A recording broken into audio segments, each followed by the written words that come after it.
Welcome to a Wiser Retirement Podcast. Before we get started with the episode, I wanted to let you know about a new free ebook available on our website. This ebook goes over the top reasons most financial plans fail and covers what a quality financial plan should consist of. The link to download Top Reasons Most Financial Plans Fail is listed in the episode notes. Now on to today's episode.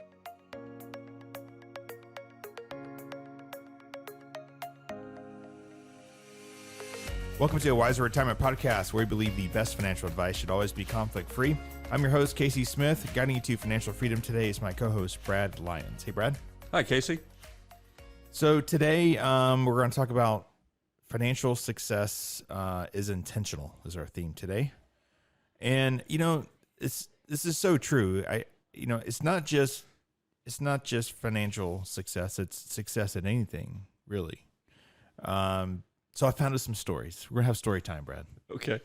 When you think about different people, more household names, we think, oh, they just always been a success. Bill Gates, for example. I think, man, the guy created Microsoft. He changed the world, like literally. Microsoft's done some amazing things. Will continue to do amazing things in the future. But he couldn't make any money at first. They had a company, him and Paul Allen had a company called Trafo Data, which was a device that could read traffic tapes and then process the data. And nobody bought it. Nobody had any interest in it. I wish they did. We could use that today. Right. Well, we have cooler things now, but yes. But yeah, basically it was a complete failure. But they learned from those failures and obviously created Microsoft down the road. Albert Einstein. I didn't know this. He didn't speak until he was 4 years old. He thought many people thought he was just a dud. Throughout elementary school, many of his teachers thought he was lazy, wouldn't make anything of himself. He always received good grades, but he always was asking abstract questions that people didn't understand. But eventually, he developed the theory of relativity. Right. Pretty smart guy. pretty smart guy. But yeah, and many of us still can't wrap our heads around that. Right. Another guy, Jim Carrey, all the silly movies, that he does. He actually used to be homeless. You know something else he did? When he started out in movies early on, he wrote himself a check for $20 million and carried it around in his wallet. Someday he wanted to be so successful that he could cash that check. Wow. And that was his motivation. Talk about intentional. Yeah. He actually carried around a check for $20 million that he'd written to himself long before he had the $20 million. That's crazy. Yeah, he was living out of a van for a while. Bethany Hamilton, that's another one. Think that she would just given up after she was her arm was bitten off by a shark when she was surfing. Oh yes, there's a movie. I've heard that story. Yes, most of us didn't know about it, I guess, until the movie. Right, because East Coast we don't surf that much over here, but yeah, she actually won first place in SSA national championship later with one arm. Isn't that crazy? Benjamin Franklin. We're going old school now. His family could only afford to keep him in school until his 10th birthday. So he was 10 years old, and after that, they couldn't send him to school anymore. He taught himself through reading, but obviously went on to invent lightning rod and bifocals, and obviously one of America's founding fathers. Right. In 10th grade, or 10 years old. What grade are you in when you're 10? Like 5th grade, 4th grade? I'm sure they didn't call it that back then, but right. But that's very, a similar story to that, where he's self-taught. Abraham Lincoln, yeah, that's right. Taught himself the law. Yeah, right. Yeah. He read law. It's called. Yeah, is what they referred to it as. Yeah, you should always be reading.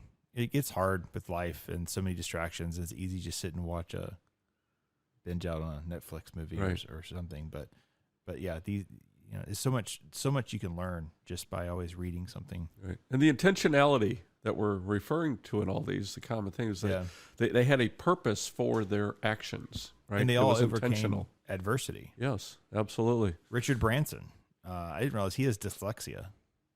No kidding. Yeah. Wow. Here's a guy with didn't do well in school at all, but created Virgin Records. Obviously, spaceman now, along with Elon Musk.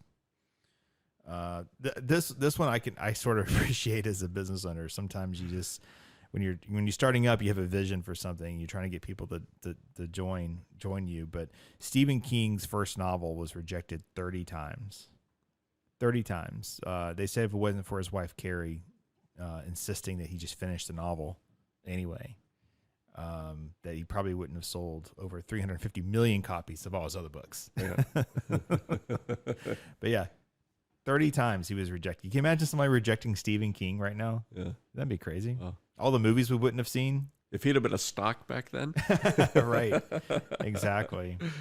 This is a little more people love her or dislike her, but I can say that she's definitely successful, which is Oprah Winfrey. Yeah. She grew up in Milwaukee, Wisconsin, was repeatedly molested by her cousin, uncle, and a family friend. She ran away from home at 14, gave birth to a baby boy who passed away shortly after. That's a tragic beginning. Yes, it is. Of a life. But she didn't stop. She got all through high school with honors, won a contest to secure a full scholarship to college. Now she has a net worth of $2.9 billion, right? That's crazy. Whether you agree with her politics or not doesn't really matter as for when it comes to grit and working through, right? I read something about her. It's been a long time ago now. When she was asking people for financial advice, as she got the most important one that she ever got was never let anybody else write checks for you. That's funny. Yeah. Thomas Edison, I think we've all heard this story before, that he failed over 1,000 times before creating the light bulb. Basically, the exact number of tries has obviously been debated, either from 1,000 to 10,000 attempts. But in either way, that's a lot of failure before you eventually get to the success. And his response quote from him was, "I have not failed. I've just found 10,000 ways it won't work." That's very much a mindset. Intention and persistence seem to go hand in hand. At least her cousins or some sort of parallel. So if you had a Van Gogh painting, it's probably worth a lot of money, right? Yeah. You know that Van Gogh, when he was alive, only sold one painting. One painting, and it's in a Moscow museum right now. So he still painted over 900 works of art. So he painted over 900 works of art, all which became very famous, very valuable. But he never saw that. Only sold one. That's pretty persistent. That is. You think about that, it's like, oh, to go meet Van Gogh, or to, this is probably just a, rather common guy doing painting. Yeah. Very, very interesting. But, all these people, I think that we referenced, they all have a drive and determination and said, this is how I want to do this. This is what I want to do. Right. And for a lot of them, it's passion. I think for a lot of them, it's also goes in some form of goal setting, right? Right, which we talked about in the previous podcast. Absolutely. The SMART method, right, Brad? Right, the SMART. So yeah, it's I'll say that even our own firm here, we started really growing when the intention was to grow. Prior to that, it was, yeah, man, we want to grow. Right. Yes. We want to keep helping and serving families. And finally, we built metrics around that, and we set goals and became intentional on what growth looks like and what growth is, right? Right.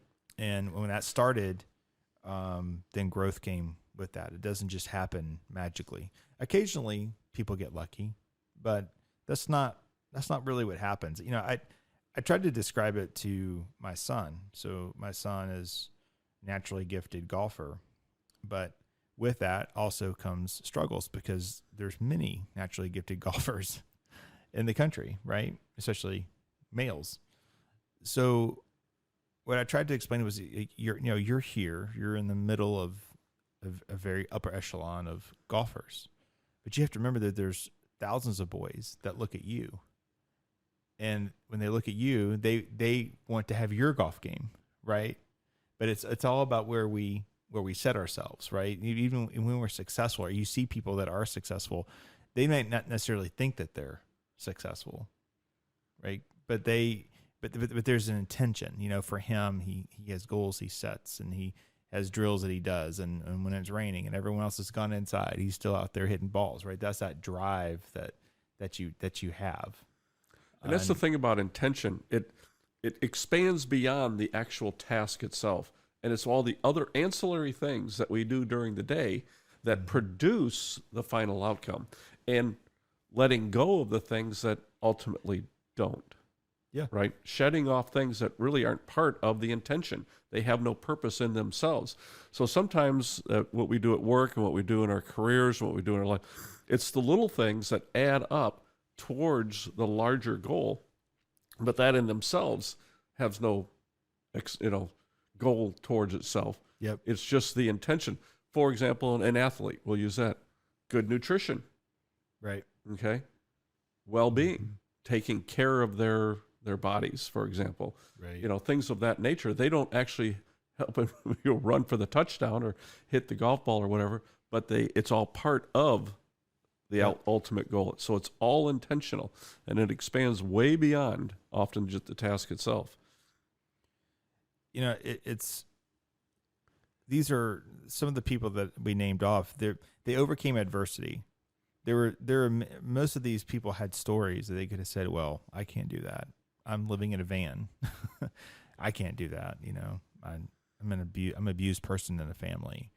And what I like about these stories is these are all different people from all different walks of life, all different nationalities, that in the end, they didn't look at it as anything as an excuse. Oh, I have dyslexia, I can't do any of that. Right. And so I think if you want to change your situation, you have to start with not making excuses anymore. Right? Mm-hmm. I mean, it could be that, man, I want to be a scratch golfer. And maybe just physically that's not our thing, and that's fine. But this is just an example. But if you want to be a scratch golfer, but yet you're just going to go off and play golf with your buddies every day, but you're never going to do anything to try to get better at the game. Right. That's the intentional part. That's the intentional part, right? Enjoying a round of golf isn't going to make you better. It will help you enjoy the day. Right. But it in and of itself doesn't help. It's all the other things. What Vijay Singh, as a professional golfer, said, he hit 500 golf balls every day, regardless. No matter, even after he played a round of golf, he would still go out and hit 500 golf balls at the range. Correct. Yeah. I think a great example of that is Ballesteros.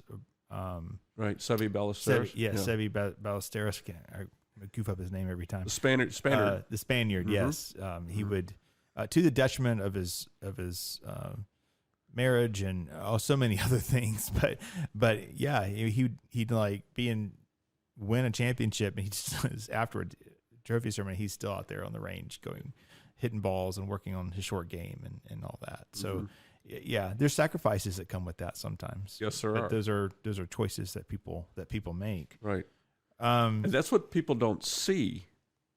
Yeah. And this is the way you started out. You don't they've always been successful. Right. No, you're just seeing the success now after all the work and the sacrifice and the intentionality that went into it years and years and years ago. Right. Yeah. It's the drive. Yeah. Yeah. It's skipping the dinner with the friends to go better yourself in some other way. It's really fighting your own path. It's not like being the others. If everyone for the most part is mediocre, and if you hang out with mediocre people, you're going to be mediocre. That's just how that's going to be, right? Yeah. If you want to be the best, you're going to have to do things that are different than them. You're going to have to look a little different. They're going to look at you like you're a little weird, right? And that's okay, because in the end, you know where you're going. You know what your goals are. And so let's bring this all the way back around to financial success is intentional. So we all want to be happy, right? We all want to have joy in our lives. And you can have that no matter what your wealth is. Wealth is never going to make you happy. It'll make you secure. It'll create opportunities for your family in the future, but it's not the end all, right? The size of your portfolio is not going to make you a better person than a person who has a smaller or no portfolio. So we have to establish that first. But there's also being a slave to debt payments, being a slave to your portfolio. Those aren't good situations to be in, right? Right. Everything you think about is the dollar. So what you have to do is figure out, what are your goals financially? Where do you want to be? What's the purpose of your money? Right? The money is just the vehicle. It's not the end result. I mean, yes, we talk with people frequently who say, I want to look at my account and see $1 million. And, that's good. That was a motivation for them, I guess, to see $1 million or $10 million or whatever that number is. But ultimately, what are you doing that? How are you bettering your family? How are you bettering with your education or what have you? How are you bettering your family with what wealth that you do have? What is your legacy? It goes back to our series. That's right. A while back ago, we talked about your financial legacy. So let's say you want to make a change financially. So first of all, you have to know where you're at. And that's so important, knowing the starting point. Yeah. This is where I'm at. This is the situation that I'm in. Otherwise, as we say around here, if you keep doing what you're doing, you keep getting what you're getting. Right. So you have to know where you're at and then recognize what you've done to this point to get where you are. And are you satisfied? Yep. And is this putting you on the path towards your ultimate goal, or are you off the path somehow? Okay. Right. So knowing where you are relative to the ultimate goal. And for the person who says, I want X amount of dollars, without knowing if that's the right amount, they may be going to the wrong goal. True. Yeah. True. So there's a couple of ways to figure out. One, where's your money going? You got to know that. It's so easy to keep a budget these days, or not even keep a budget, just track where your money's going. You can use mint.com. It'll just monitor the checking account. Every single transaction is captured. You can tell it what category to put it in.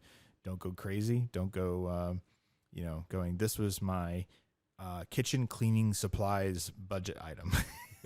Right? It's just household, right? Exactly. And it's really a spending record. You're Correct. just recording your expenditures so that you know approximately in any given month or any time period what money you need to allot for certain items, So go back 3 months. Get your statements for the last 3 months. Compile where all your money went. This is no different what we would do for somebody who says, I'm stuck, I don't know what to do. Right. We would give them this assignment. Right. Very rarely do we actually have to do it. We shouldn't do it. The client needs to go do that. But nonetheless, it's a spending record, and Yes. it accumulates over the 3 months and gives you an average at the end. Right. So they have an idea of, is there discretionary dollars? Is there lazy dollars? Is there dollars that I'm spending that really I don't even remember spending?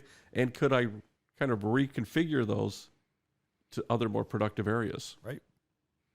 So now you know where your money's going. You know probably where you can redirect funds for a goal.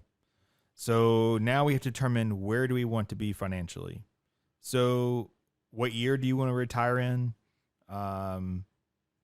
Retirement's not an age. It's a dollar amount, actually. You think about it. You say, I'm 65. It's time to retire. Well, is it? Do you have enough money to retire? Right. Can you live off your Social Security? Right. So what's your target dollar amount that you need for retirement? What about college for the kids? How have we saved for that, or have we not saved for that? Maybe that's not a goal. Do we need to get out of debt? Are we saving to buy a house? Are we trying to pay off a house? Do we have a house paid off, but we want to transition? What does that cost? These are all different goals and objectives for where you want to be financially. Maybe there's a big trip you want to take. Maybe there's lots of big trips. We had someone recently, I think they budgeted $50,000 a year for travel. Right? I was like, wow, that's a lot of travel. But that's what they did. They want to do that for 5 years, and then they would stop. Mm-hmm. So write down those goals. And then from there, that's where you want to create a plan to get to where you want to go. And I love the budget that's super simple, no spreadsheet required. Pay yourself first. Whatever you got to do, pay yourself first. So you know what it takes to hit this goal. Make sure every single paycheck goes there, and then everything else you just work out. Do you got to cut things out? You know you have to cut things out because you've got, you got $10,000 a month. You know you got to save 3 of it, right? Then 7,000 is left over to pay the mortgage and all the other bills, utilities, and all the kids stuff, whatever is going on in your life, and you have to just squeeze it in, but without going into debt, of course. Now, sometimes you have to, you've already done the forensic accounting up in step 1, so you know where the money is going already. You know where you can cut back if you need to cut back. It could be that you're meeting all your goals. You've got college, retirement paid for. Then we create what we call the opportunity bucket. So any excess dollars, man, I get excited when our clients finally get to the point where they're saving enough for retirement, and then the extra dollar can go into a brokerage account. We call it the opportunity fund. When that money goes into that opportunity fund, it's being invested, yes, in stocks and bonds, ETFs, but it's not allocated for retirement. So it could be that someday you find the beach house that you always wanted, or the mountain house, or whatever, and that money is pulled from that account for whatever opportunities to start a business, right? Or maybe it's help somebody out. Maybe it's give someone else a leg up in your family, right? It's just whatever opportunity you find. Mm-hmm. It's invested a little bit differently, typically. So yeah, create a plan of where you want to go, and how you want to get there. Now so this is kind of goes back to our analysis last week, Brad, in the podcast, but now we want to create a measuring process to track whether or not we're on pace to reach our goals. And that's so important, because without the intentionality, okay, easy to get off track at any point in time. That's just life. The measurement helps us remain intentional. Okay, I hit my mark this month. I hit my mark the next month. Yep. I'm a little off this month, needed a car repair. I'm going to make up for it next month, get back on track. I'm going to be intentional about it. So it's one of the most important things, aside from actually setting the goal, being able to measure your relative position to the goal. And then this is the part that people forget, and this is the value of a good financial planning firm, in that you need to meet regularly. Now, it could be just once a year, depending on when the goal is, or it could be every 6 months or quarter, whatever it takes to keep people on track. But you have to monitor the goal and then modify things as you go along.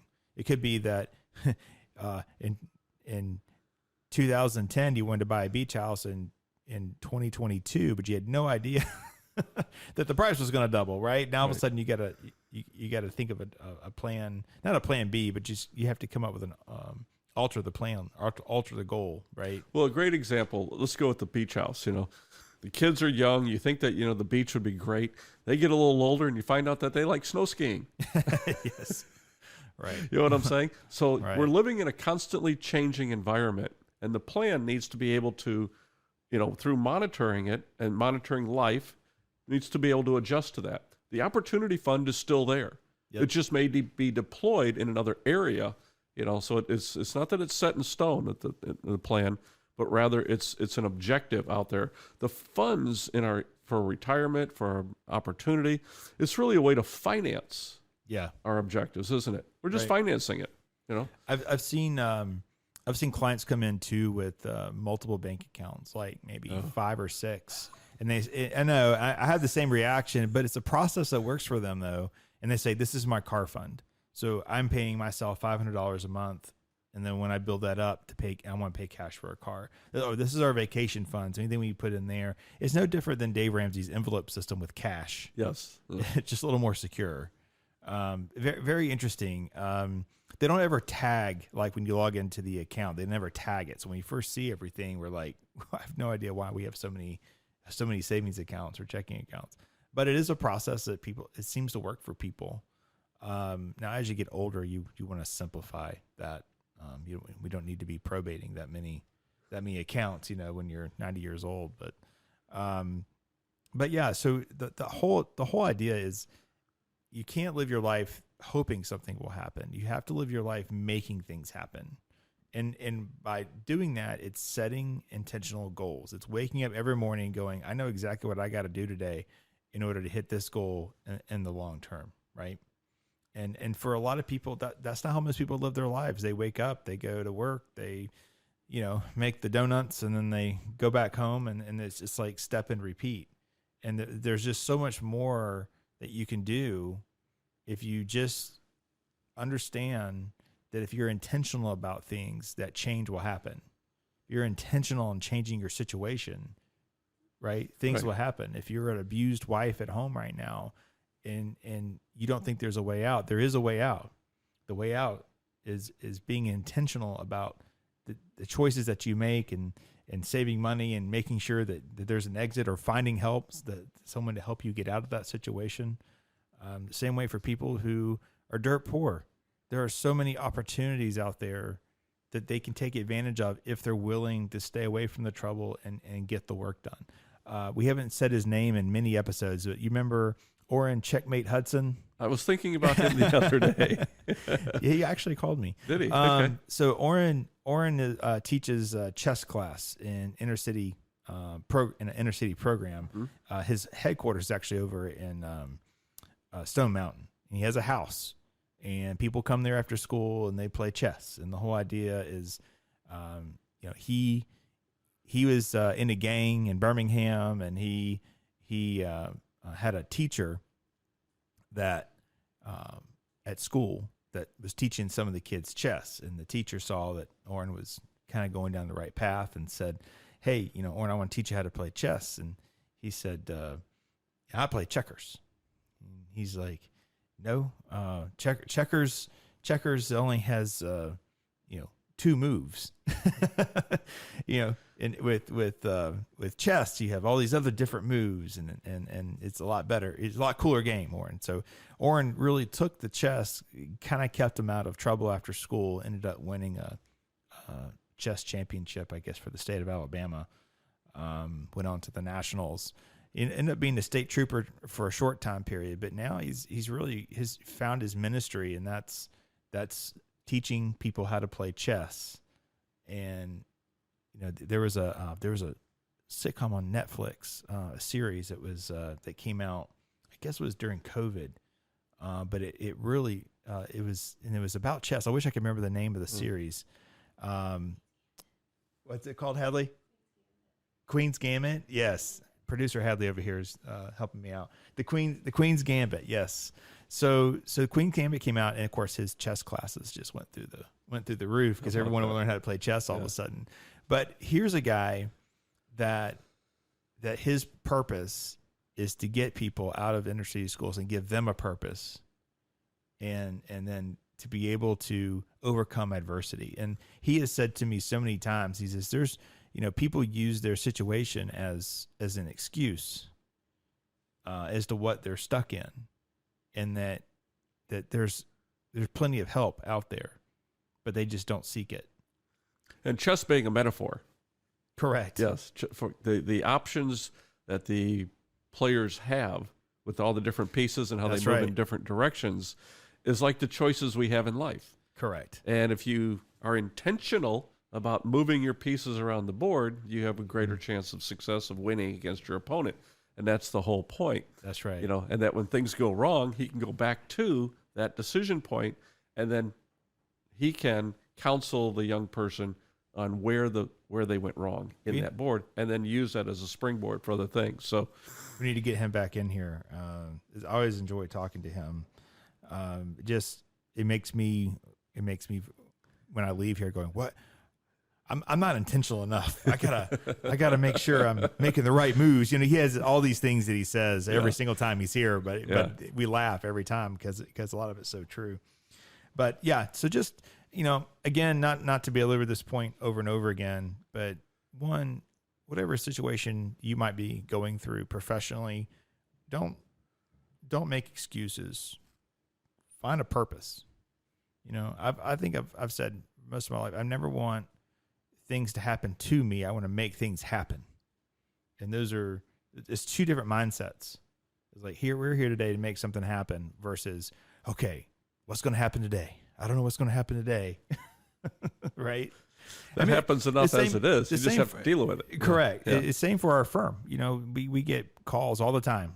People going, "Oh, we've seen your growth rate, and we want to buy you." They're so arrogant. These people, they are. It really makes me. I don't take the calls anymore.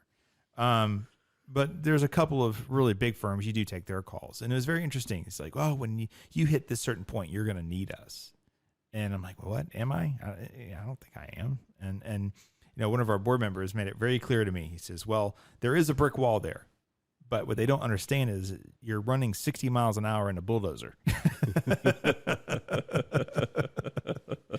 They've never seen a firm like that. Yeah. So, it's surround yourself with people who are like-minded, who will push you. And that's intentional. And something that I've learned over the years too is making sure that you surround your people that if something good happens to you, they're generally happy for you, and you're generally happy for them if something good happens to them. Those are your real friends. And we don't need to waste time with people who don't, who are not that for us, because those people aren't helping you. I don't know who needs to hear that today, but that was on my mind. So anyway, be intentional, make a change. Maybe your finances are in great shape. I mean, if you're listening to this podcast, your finances are probably in pretty good shape. Who can you help? Who can be intentional? Who can you help? I know it's past the holiday season, but who's in your life that you can help motivate and move forward, and be a changing force for them to give them a leg up going forward. All right, Brad. I feel like we preached a little bit today, but that was it's a good conversation. Great. Thanks, Casey. All right.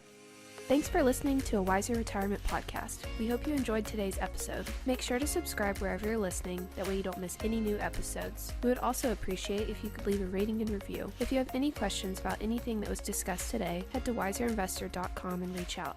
We would love to hear from you. This episode was produced and edited by Lilton Moore. This podcast is strictly for informational purposes only and is not to be considered as investment advice or a solicitation to buy or sell any financial products, securities, digital assets, or any other investment vehicles, or a basis to make any financial decisions. Wiser Wealth Management Incorporated is a registered investment advisor with the SEC. The host and/or guest may personally own securities, digital assets, or other investment vehicles mentioned on this podcast. Neither the host nor guest of the show are compensated for their participation, and no referral fees are paid to or received by any host or guest for clients, listeners, or similar interests. Investments involve risk, and unless otherwise stated, are not guaranteed. Be sure to first consult with a qualified financial advisor, tax professional, insurance professional, and/or legal professional before implementing any strategy discussed herein. Past performance is not indicative of future performance.